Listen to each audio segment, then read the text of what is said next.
Well, hello and welcome to this English lesson about struggles and problems. We are human beings. Life isn't always easy. Sometimes you have a day or a week where there are just problems, things that make life difficult. There are things you struggle with, and we call those struggles. In this English lesson, I will help you learn a number of different words and phrases we use to talk about struggles and problems in life. It won't be a super happy lesson, but let's face it, sometimes you have a good day and you're happy, and sometimes you have a bad day because you are struggling with something or there is a problem. So in this English lesson, we'll learn about struggles and problems. Getting up on time. So for some people, this is a problem. For some people, this is a struggle. They go to bed at night and it's very challenging for them to get up on time. Their alarm goes off in the morning. They hit snooze 4 or 5 times. And next thing you know, they are late for work. So when we talk about things that are problematic, getting up on time can be problematic. I have actually struggled with this one this past week. Actually, the last couple of weeks. I think during the Christmas break, I started to get up a little bit later. And because it's so dark and cold outside in the morning, it's been a little challenging for me. So getting up on time has been a struggle. Getting up on time has been a problem for me. I hope not for you. Some people, it's really easy to get up on time. Their alarm goes and they just jump out of bed. But sometimes it's hard getting up on time or being on time. So maybe it's not too hard to get up on time, but maybe it's hard for you to be on time. When we talk about people being on time, we mean that they arrive at work before they're supposed to be there. They arrive at an appointment before they're supposed to be there. You know, if you have a dentist's appointment at 10 a.m., you should probably get there at 10 to 10 or 5 to 10. And then you would be on time. But if you get there at 10:05, if you get there at 5 after 10, then maybe being on time is something that is a problem for you. It is a struggle, something that you struggle with. For me, this is not a problem. I have faults, but one thing I am good at is I am usually on time for most things. I like being on time. Nervousness.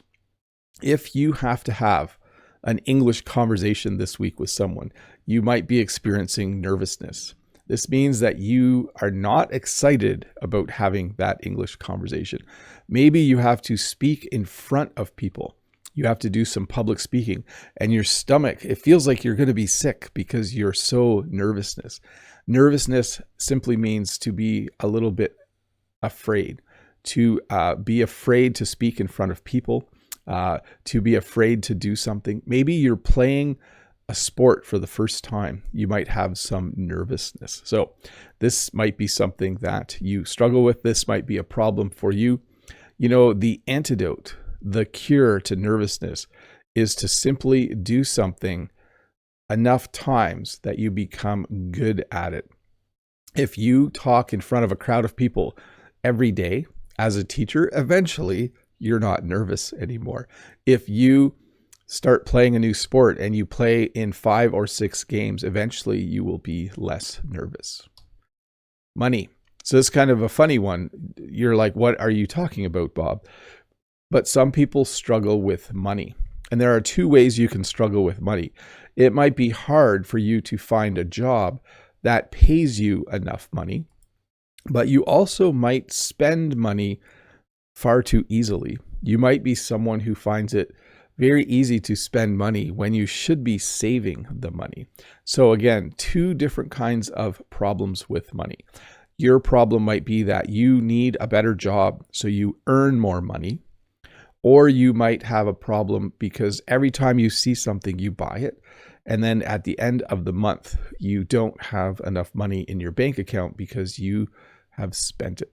You probably know people who have money problems, who are bad at managing their money, and so they spend far too much money and often find that they don't have enough. Overeating. This is one that I, at times, struggle with. I will tell you when I struggle with overeating. If I go to a party, if we have a staff social, if there are treats anywhere. By treats, I mean cookies or chips or chocolate-covered peanuts. Those are really yummy, like peanut M&Ms. I will eat too many. And so I really work at not doing that. Christmas, the season of Christmas, is very challenging for me because there are so many yummy things to eat that I usually tend to overeat. This past Christmas, I didn't. I've been working really hard, going to the gym, making sure I am doing some exercises to fix my shoulder and hamstring. And as part of that, I'm trying to eat a reasonable amount of food every day. But overeating can be a problem for some people. It's definitely a problem for me. If I came to your house and you had pizza and ice cream and cookies and all kinds of yummy food, I would probably eat too much of that food. But I'm sure it would be an enjoyable experience having a nice English conversation and eating your food. Social media. So I'm not sure if you heard, but recently in Australia, they have banned social media for kids under the age of 15 or 16. I don't know the exact detail, but in that country, they have decided that social media, so Instagram, TikTok, Facebook, is not good for young people. It's not good for children. Some people do have a problem with social media where they are on their phone all the time. I apparently don't have that problem because I don't know where my phone is. They are on their phone all the time. In a previous lesson, I taught you the term doom scrolling. Doom scrolling is when you go on TikTok or Instagram Reels or YouTube Shorts, and after a while you realize you've been looking at things for 2 hours or 3 hours and you're not sure where your day went. So some people struggle with social media. They just spend far too much time looking at things on their little phone screens. Time pressure. So some people, it kind of depends with this one where you work or on your personality. So you might work somewhere where the boss is always trying to get you to work faster and better and more efficiently, and it can be stressful. Your boss might give you a job that takes 3 days and want it done in 2 days. Your boss might want a project done by the end of the week, but you really need 2 more weeks to finish it. You would be experiencing time pressure. In fact, we would call that a time crunch as well. You also might have a personality where you're always saying yes to things and you don't have enough time in your day to finish all of those things. Then you have time pressure. You have this inability to finish, to get done the things you're doing, and it will cause stress. Fear of failure. So I couldn't find a good picture of this, but I thought this worked. There's kind of a little flag at the top, like as if this person was playing Mario, and they are only on the 4th step. So fear of failure is when you don't try something because you don't want to fail. A good example would be water skiing. Maybe you are going to the lake and your friend has a boat and wants to teach you how to go water skiing. You know, you put on skis and you hold a rope behind the boat. That is kind of what it looks like. But you might be afraid that you're going to fall and you're going to look silly and you are going to do something wrong or you won't be able to stand up. And so you decide not to try. You just sit in the boat all day. That would mean you have a fear of failure. Maybe you have a job and there's a better job that you want to apply for, but you are afraid to apply for it because you think you won't get it, or for some reason you have this fear that things won't turn out the way you want them to. That would be a fear of failure. Not a good fear to have. I have this a little bit, but I think generally if I want to do something, I just do it. And I will fail beautifully at something as long as I know I am learning something along the way. Health issues. So I mentioned at the beginning that I would talk about the things that I struggle with. So I struggle sometimes with health issues. In my life, I have had 4 situations where I have not been a healthy person. And the one most recent would be my collarbone. Forget what year it was, but I got pneumonia one year. I don't know if you know what pneumonia is, but it's when it's difficult to breathe because you are sick and your lungs have fluid in them. And eventually I went to the doctor and they took an x-ray, and my one lung was 90% full and the other one was 70% full of fluid. So I had pneumonia. I also had a blood infection once where I had to go on antibiotics for 5 weeks. And then, as you know, I had heart surgery once. So enough about me. Oh, and I just recently broke my collarbone. Sometimes people struggle with health issues. They might have something serious like cancer. They might have something less serious like their hip hurts. They have hip pain, or maybe they have shoulder pain from a life of doing really hard labor. But health issues are not enjoyable. You often are on medication, or you need to see the doctor regularly, but those would be things that you just experience daily in life, and they are not enjoyable. Alcohol, drugs, smoking. Not sure why self-esteem was in the middle. I thought all 3 were in a row. Some people struggle with alcohol. You can drink too much. Maybe this is something that started simply. You didn't realize it when you were younger. Maybe in your 20s, you were in university and you had some alcohol, and then now you're older and you have trouble not drinking alcohol. So you can become addicted to alcohol. You can become, in English, we'll say someone is an alcoholic. That means that they drink every day and they drink a lot. You might be addicted to some kind of drugs. Maybe in your city, there might be an area of the city where you don't go because that's where the drug dealers are. That's where people go to buy drugs. So people might struggle with drug addiction. You might struggle with, I'll just go to cigarettes. You might struggle with smoking. You might be addicted to smoking, addicted to the nicotine. And so you are smoking a pack a day or a pack and a half a day. And most of the time, people who have trouble with alcohol, people who have a problem with alcohol or struggle with it, or drugs or cigarettes, most people would like to quit, but there is something addictive about all of them. So you might be addicted to alcohol, drugs, or cigarettes, or smoking. Self-esteem. So self-esteem is when you think everyone else is better than you, or maybe a better description would be when you don't feel as good as other people. So a good example I should have had a picture of a teenager instead. A teenager might feel like all of their friends are smart, or all of their friends are better looking than them, or all of their friends are better athletes. And so they struggle with their own self-esteem.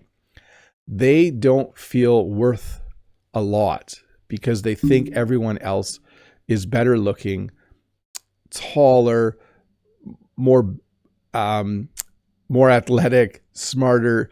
There are a number of ways where humans compare themselves to other humans, and this can affect your self-esteem. Maybe in school, your friend never does any work in class and gets straight A's. They get 100% on everything, and you have to work a lot harder. So you might have low self-esteem because you think that the other person is better than you. This is a tough one for people when you have low self-esteem. Relationship problems or finding a partner. So when we get to the point of life, in life, many people would love to be in a relationship with someone. They would love to find someone to spend the rest of their life with. They would love to find a partner. Some people who have found a partner might have relationship problems, though. They might be fighting with their spouse. They might be fighting with their boyfriend or girlfriend. And so that is not an enjoyable thing. I think in North America, 50% of marriages end in divorce. So this can be a real problem for people where you both go to work And then when you come home, you end up fighting. You have relationship problems. You have marriage problems. That would be another way to describe it if you are married to each other. So relationship problems, marriage problems, not good problems to have. When people are struggling in their marriage, it can make life very, very hard and very difficult for them. And then finding a partner. So this happens, of course, with young people, but it can also happen if you are older. Maybe you love being single. There are many people I know who are not married. They don't have a boyfriend or girlfriend, and they're very happy. That is a great way to go through life. But many people would love to find a partner. They would love to find someone to date and someone to eventually marry. And that can be challenging sometimes. It can be difficult to find a partner to spend your life with. A lack of motivation. So I do actually struggle with this one sometimes, believe it or not. I think that sometimes when I work too hard for too long, eventually I have a lack of motivation. I don't feel energetic and I'm not excited to do something. Believe it or not, this happens with my YouTube channel once or twice a year. I find that it coincides. It happens at the same time as when I'm really busy at work. So in September and at the beginning of January, every year, I don't have a lot of motivation to work on YouTube. And coincidentally, I'm very busy at work at the same time. So some of you might have this as well. There might be certain times of the year where you aren't excited to do things. You don't feel like you have a lot of energy to do something. You have a lack of motivation. This might happen with your English learning. Maybe you study English really hard for 6 months and then you just don't feel like it anymore. At that point, it's probably good to just take a little break. When you take a little break from something, you can have a lot more motivation to do that thing when you return to it. Having a big mouth. So this doesn't mean to physically have a large mouth. This means you say things without thinking about what you're saying. So sometimes at school, there will be a student who has a big mouth. And what we mean by that is they regularly say things quickly without thinking that offend or annoy other people. Okay. So we also sometimes say the person has no filter. What they think is what they say. And sometimes what they say is not very, very nice. So having a big mouth would be, it's kind of hard to describe because in polite workplaces, you usually don't see this. But when I worked in construction, I've worked with a couple people who had a big mouth. They were just talking all the time and saying mean things about the other people and me. And I don't know how to describe it. Not very fun to work with someone who has a big mouth. Anger issues. I don't really have this one, but I do, like most people, get angry sometimes, but it's not regular. If you get angry every day, if you know someone who gets angry every day, we would say they have anger issues because you shouldn't be getting angry every day. Anger is a completely normal human emotion that happens sometimes. Okay. We all sometimes get angry. If you were driving your shopping cart at the grocery store, or what they call a trolley, I think in the UK, and if you hit their ankle, like their leg from behind, that person might get angry. They might be very annoyed with you. But if you get angry every day, and you get angry multiple times a day, we would say you have anger issues because no one should be getting angry that much. That's not a normal thing to do. Uncertainty about the future. This is a bit of a mouthful, isn't it? And I had to find an AI generated photo for this one.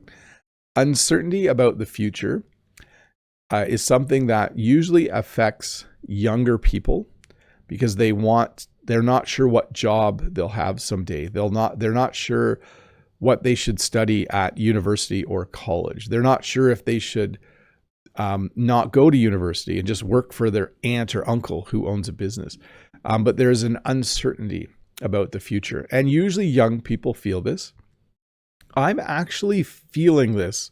I don't get super political in my live streams, but I have stopped reading the news every day because there's this uncertainty about the future of the world right now. And it's a little unsettling because up until the pandemic, I thought the world was getting better. I thought countries were getting along well. And now I feel like there's a lot of uncertainty about the future. I will leave it at that. But I think you understand what this means is you're not sure what's going to happen tomorrow. You're not sure what's going to happen next year. I'm pretty sure that I'm going to keep doing YouTube, and I'm pretty certain that I will have a job teaching high school for a long time. And so I don't have a lot of uncertainty about my future in terms of what I do for work. But I do have some uncertainty about the future of the world. A little bit worried right now. That's all I'll say. Loneliness. So I have read in the news that we have a loneliness epidemic in the world, especially in North America with teenagers, that people are finding it difficult to make friends and to keep friends. And so a lot of people are spending more and more time alone. And so loneliness might be something that someone struggles with. They would really like to have a group of friends, but they don't know how to make friends. They don't know how to be a good friend. By the way, that's one way to maintain a friendship, is to be a good friend. So loneliness is something that some people in the world are experiencing, something that is a problem and that they are struggling with. Being overworked. So this is something that I feel sometimes, but it's my own fault. So when you are overworked, you have too much work in your day. You find it very, very difficult to get all of your work done when you're at work. Right now, I am overworked a little bit, but it's not too bad. Last week, I was more overworked, not because of my boss, more because of my own I have a boss at work, but then I'm also my own boss, right, for YouTube. So when you are overworked, it can be stressful. It can be difficult because you have to work more, so you have less time to relax as well. And this goes along with it, being underpaid. So some people are overworked and underpaid. That means their boss or their place of work does not give them a respectable amount of money for the work they are doing. So if you work at a fast food restaurant, you might feel like you're underpaid. If you work somewhere and you have a lot of responsibilities and you're in charge of other people and you're only making like an extra $10 a day, you might feel underpaid. You might feel like you deserve to be paid more. But many people feel like they are overworked and underpaid. Their boss expects too much from them and also does not pay them what they think they should be paid. Hunger. So in every single country of the world, there are people who go hungry. That's the phrase we use to describe that. There are people in Toronto who go hungry every day. Even in a country like Canada, where it might seem like we are a wealthy country, there are people who find it hard to afford food. The way we try to help in Canada is we have things called food banks where people can go and get food for free. We have government assistance programs. We have shelters for people who maybe don't have a home. And so hunger is when you don't have enough food to eat every day, and it can be a problem. In Canada, it's also bad. People who go hungry and people who maybe are homeless, it's a challenge in the winter even more because most of us are inside and they don't have a place to go, but also it's less likely that people will help them. So hunger is a problem around the world and also in countries like Canada. Too many responsibilities. So if you are a stay-at-home dad or a stay-at-home mom with lots of kids, you might feel like you have too many responsibilities. So you see here 2 children. One kid is on the iPad, computer, phone, cup of tea, definitely a stressful look. Maybe feeling like she has too many responsibilities. Maybe she's actually working from home while raising 2 kids. She might even be a single mom. So she might be raising 2 kids on her own. I'm just guessing when I look at the picture. And she might feel like she has too many responsibilities. I know if I was a single dad, I would feel like I had too many responsibilities because I would need to work, cook, clean, raise my kids. Like it would just start to feel overwhelming. So again, responsibilities are the things you must do every day. You need to pay your rent. You need to feed your children. You need to work to earn a living. Bullying. So bullying is the term we use to describe usually when children bug other children, when children are mean to other children, and when they do it regularly. So if a student at my school says to another student, "Your shirt is ugly," we wouldn't call that bullying. But if that student every day told the other student, "Your shirt is ugly, your pants are ugly, your shoes are ugly," every day said something mean about them, then we would say that's bullying. So it's repeated negative behavior from one person to another person. And adults can bully adults as well, but generally we use this term when we're talking about kids. So bullying, when one child is mean over and over again to another child. Being shy. So this is similar to being nervous a little bit. When you're shy, so here's a good example. Often little kids like talking to their parents. They like talking to their grandparents. They like talking to their aunts and uncles. But if you are at a family event and there's a new person there, they might hide behind their dad or mom. They might be shy. They don't want to talk to the new person. So depression. Depression is a lot more serious than a lot of the other things I've been talking about. So when you are feeling down, when you're feeling the blues, we sometimes say, or you're feeling unenergetic, or you're just feeling a bit low, those are things that are normal as you go through your day and through life. Depression is when it happens more often and you have those feelings more strongly. And my suggestion to people who feel like they might be suffering from depression or struggling with depression is you should see a doctor. When it is at the point where, like, if you go through your day and there's a balance of good and bad, and at the end of the day, you still feel good about your day, that's a normal human day. But if you are constantly feeling down day after day, and it's affecting your sleep, your relationships, your ability to eat healthy or exercise, you might want to see a doctor to see if you are struggling with depression. And then there's loss. So loss is also sometimes called grief. This is the emotion you experience after someone you know or love has died. So when you say, she's really having trouble getting work done right now, she's experiencing loss, it means that maybe her husband passed away, maybe her dad passed away, maybe her mom passed away.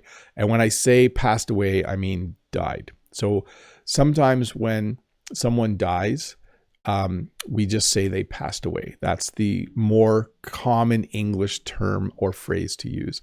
So you might have a colleague who they're just not very happy at work lately. And then you realize, oh, they're experiencing loss.